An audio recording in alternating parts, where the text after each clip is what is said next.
Votre présence ici aujourd'hui, Monsieur le Président, est un témoignage fort du lien qui unit nos deux pays, nos peuples et de notre détermination commune qui cette relation continue. Par un français parfait, le prince Charles célèbre l'entente cordiale alors que le président Emmanuel Macron est en visite officielle à Londres ce 10 juin 2020 afin de marquer les 80 ans de l'appel du général de Gaulle.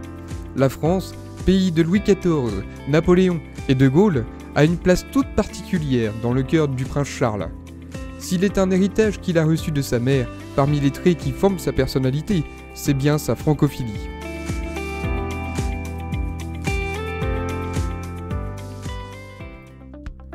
Nous sommes en 1968 lorsqu'il traverse la Manche pour la première fois. Le prince de Galles n'est alors qu'un étudiant de l'université de Cambridge de 19 ans. Daniel Klein, son professeur, l'emmène accomplir un mini-tour de France dans le cadre de ses études en archéologie et en anthropologie. Il visite la grotte de Font-de-Gaume et le musée des Aisies en Dordogne avant de se rendre à l'abbaye de Fontevraud. Là, il s'émerveille devant les splendides tombeaux colorés des anciens rois anglais plantagenets. Il termine son périple français en Bretagne pour découvrir les monolithes de Carnac. Cette année-là, Charles découvre les merveilles du patrimoine français. Jamais il n'oubliera ce séjour déterminant dans sa vie. De manière privée, il ne cesse de se rendre au pays de la langue de Molière pour donner libre cours à ses passions de l'histoire, de l'archéologie et de l'architecture, tout en s'adonnant au plaisir de la vie à la française. Charles est un prince artiste qui s'intéresse particulièrement à la peinture. Quand le maire de Bordeaux l'invite en 1977 à visiter l'exposition Peinture britannique de Gainsborough à Bacon, il ne peut résister. L'année suivante, il passe même quelques jours à Deauville, où il n'hésite pas à profiter de la plage devant les crépitements des flashs des paparazzis. Charles succède à son oncle Lord Louis Mountbatten à la présidence des Collèges du Monde Uni en 1978. Cette institution, fondée en 1960, est en fait un réseau d'écoles internationales qui vise à favoriser les échanges culturels. C'est en sa qualité de président qu'il se rend à Reims, aux côtés de son oncle, pour une visite de la ville, afin de promouvoir la part de la France dans cette institution. Vous avez déjà beaucoup de travail et maintenant vous acceptez cette nouvelle responsabilité. Pourquoi? Pourquoi? Oui. Parce que je n'ai pas un choix. Et il est nécessaire de demander de Lord Mountbatten ici pourquoi je n'ai pas un choix. Pourquoi le prince de Galles n'a-t-il pas de choix? Parce qu'il a compris tout de suite que c'est une chose très très importante. Il a bien compris que j'étais trop vieux, à 79 ans, et il a seulement... Combien? 30 ans? Moi? Oui. 30 ans, oui. À ce moment. Il a 30 ans. Il est le même âge exactement que les plus anciens de nos anciens élèves. Est-ce qu'il vous arrive souvent de parler français ensemble, comme maintenant? Non. Non. Parce que je n'ai pas assez de pratique dans la langue française. Le prince de Galles et l'ancien vice-roi des Indes ont toujours été extrêmement proches. Ils partagent de nombreux points communs. Cette visite est alors l'occasion pour Charles de rendre un hommage émouvant à son oncle. Nous avons célébré, voici 3 jours, les 79 ans de Lord Mountbatten. Dès le jour de son baptême, il a manifesté cette autorité naturelle qui est la sienne, en raflant d'un geste ferme une paire de lunettes sur le nez de son arrière-grand-mère, la reine Victoria. Mais pour le jeune héritier de la couronne britannique, les séjours français ne sont pas forcément synonymes de gaieté. Le 12 novembre 1970, entouré des chefs d'État du monde, il représente la reine Elisabeth II lors de la cérémonie donnée en la cathédrale Notre-Dame de Paris à la mémoire de Charles de Gaulle qui vient de disparaître. Cette cérémonie est l'occasion pour lui de rencontrer le président Georges Pompidou. C'est donc en France qu'il fait son tout premier voyage officiel en solo. 2 ans plus tard, la reine Elisabeth II et le prince Philippe effectuent une visite officielle en France en vue de l'entrée du Royaume-Uni au sein de l'Union européenne. Le prince Charles est du voyage. Avec eux, ils se rendent à Paris, mais aussi à Avignon, Arles ou encore à Nîmes, où les Français leur accordent un accueil grandiose. Ce voyage officiel est l'occasion pour le prince de Galles et ses parents de rendre une visite émouvante à l'ancien roi Édouard VIII. Accueilli par la duchesse de Windsor en leur hôtel particulier parisien, il voit pour la dernière fois le duc de Windsor avant qu'il ne rende son dernier souffle quelques jours plus tard. À partir de 1981, Charles forme avec Lady Diana Spencer le couple glamour du Gotha qui voyage aux quatre coins du monde en tant qu'ambassadeur du Royaume-Uni. La France n'est pas oubliée. Alors que les deux pays négocient pour la construction du tunnel sous la Manche, Charles et Diana sont dépêchés pour une opération de charme de grande ampleur. Le 14 février 1987, ils s'envolent pour Toulouse, où les attendent le Premier ministre de l'époque, un certain Jacques Chirac. Ensemble, ils assistent à la fastueuse cérémonie qui présente le premier prototype de l'Airbus A320. La princesse Diana en est la marraine. C'est donc au prince et à la princesse de Galles que revient l'honneur de l'inaugurer avec une bouteille de champagne. 3 mois plus tard, ils sont reçus à Cannes à l'hôtel de ville. Je ne suis pas le premier prince de Galles à apprécier le charme de Cannes. Pour mon ancêtre, le futur Édouard VII, c'était en effet la vie de France qu'il affectionnait tout particulièrement. La date de leur visite n'est pas choisie au hasard. Au même moment se déroule son célèbre festival. Summum du glamour, le soir même, il monte les marches du Palais des Festivals au même titre que Sophie Marceau, Catherine Deneuve ou encore Yves Montand. Mon épouse et moi sommes très reconnaissants pour votre si aimable accueil. Ayant entendu tellement parler du célèbre festival du film de Cannes, c'est un énorme plaisir pour nous d'avoir l'occasion d'en voir quelque chose nous-mêmes. Le 9 septembre 1987, ils se rendent à Caen et à Bayeux pour une visite officielle qui marque les 900 ans de la mort de Guillaume le Conquérant. Entre recueillement à l'abbaye aux Hommes et émerveillement devant la tapisserie de Bayeux, le programme est tout trouvé. L'année suivante est elle aussi placée sous le signe des visites princières de Charles et Diana. Entre le 7 et le 11 novembre 1988, ils sont invités en France par François Mitterrand. Après un passage par Paris, ils se rendent en Centre-Val de Loire avec pour guide Jack Lang. Ils commencent par une visite de la ville de Blois, avant de se tourner vers le château de Chenonceau, où ils posent avec plaisir devant le château des Dames. Cette journée se termine par une réception au château de Chambord, avec parmi les invités la princesse Caroline de Monaco.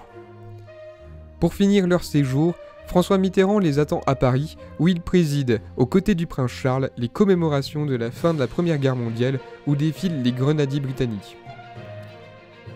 Ce long séjour en France est le dernier effectué par le couple héritier de la couronne avant leur divorce en 1996. L'année suivante, la princesse Diana et son conjoint du moment sont victimes d'un tragique accident sous le pont de l'Alma à Paris. Le lendemain, le prince Charles vient chercher la dépouille de son ex-épouse à l'hôpital de la Pitié-Salpêtrière pour la ramener à Londres et organiser ses obsèques nationales. Sur la trentaine de voyages en France du prince de Galles, la majorité s'est déroulée pour des raisons militaires, comme lorsqu'il visite les bases aériennes de Colmar, Pau et Brest en 1980. Mais plus précisément, ce fut pour assister à des commémorations. L'armée a une grande place aux yeux du fils d'Élisabeth II. Rendre hommage aux Britanniques morts sur le front font partie de ses obligations. En juillet 1982, il inaugure le mémorial de Bruneval aux côtés de François Mitterrand à l'occasion des 40 ans de l'opération britannique qui a permis de s'emparer d'un radar allemand, une technologie alors inconnue des Alliés. Monsieur le Président, votre présence ici aujourd'hui illustre l'importance que vous attachez à la solidarité entre nos deux pays. Le prince de Galles assiste aussi à toutes les commémorations du débarquement de Normandie. Le premier a lieu en 1984 à Ranville, le premier village français libéré par les Alliés. 10 ans plus tard, dans ce même village, il inaugure un nouveau mémorial. Il est aussi aux 65 ans du débarquement à Colville-sur-Mer auprès de Barack Obama, Nicolas Sarkozy ou encore Gordon Brown. Et enfin, en 2014, il est auprès de ses parents pour les grandes commémorations internationales organisées à Ranville et Bayeux. La Première Guerre mondiale est aussi commémorée par le prince de Galles. En 2006, il effectue sa première visite officielle en France avec sa seconde épouse Camilla à Thiepval pour les 90 ans de la bataille de la Somme. 2 ans plus tard, le couple est reçu à Verdun pour les 90 ans de la fin de la Première Guerre mondiale. Ses fils et la duchesse de Cambridge se joignent à lui en 2016 pour commémorer la bataille de la Somme auprès de François Hollande. Enfin, l'année suivante, il se rend à Valmy avec ses fils pour les 100 ans de la célèbre bataille. Comme sa mère, le prince Charles s'entendait particulièrement bien avec François Mitterrand, au point que le président l'a reçu à l'Élysée lors d'une visite privée parisienne en 1994. Quand Mitterrand meurt 2 ans plus tard, il représente la reine Elisabeth lors de ses funérailles à Notre-Dame de Paris. Quand le prince Charles traverse la Manche, c'est pour mettre à l'honneur l'entente entre le Royaume-Uni et la France, mais aussi la gastronomie française, comme il le fait en 1992. En mai 2018, il effectue avec Camilla sa dernière visite officielle en tant que prince dans l'Hexagone. Il visite Lyon et Nice, pour des raisons bien précises. D'abord, ce voyage lui permet de commémorer la fin de la Seconde Guerre mondiale à Lyon, la capitale de la résistance française. Ensuite, il lui permet de rendre hommage aux victimes de l'attentat du 14 juillet 2016 à Nice. En plus de discuter avec les familles des victimes, il signe le registre de condoléances officielles. Camilla visite aussi Emmaüs France. J'ai été extrêmement impressionnée pour tout ce que vous avez accompli ici. Vous devez en être très fiers.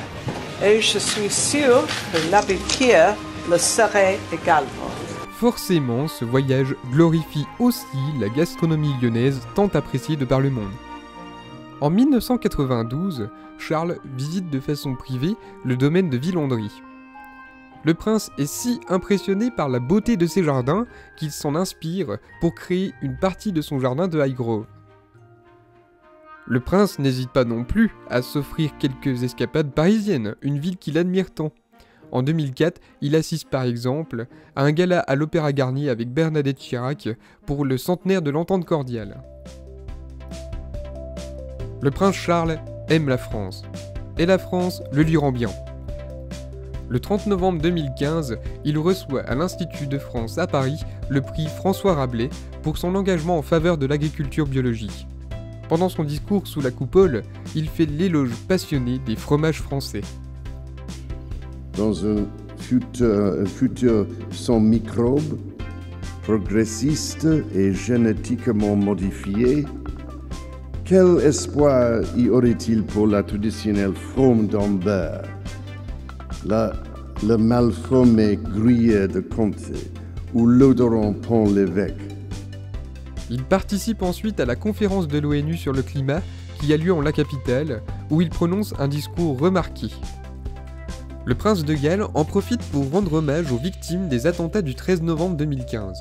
Puis-je me permettre de commencer en exprimant ma profonde horreur suite aux événements survenus à Paris il y a 2 semaines, ainsi que ma compassion envers les familles en deuil et les proches de ceux dont les vies ont été interrompues si brutalement. Je suis de tout cœur avec le peuple français qui s'est montré tellement courageux face à cette terrible épreuve. Ce jour-là, le monde reconnaît et remercie l'engagement du prince pour la préservation de la planète. Pour son discours, il est même fait commandeur de l'Ordre du Mérite agricole en 2017.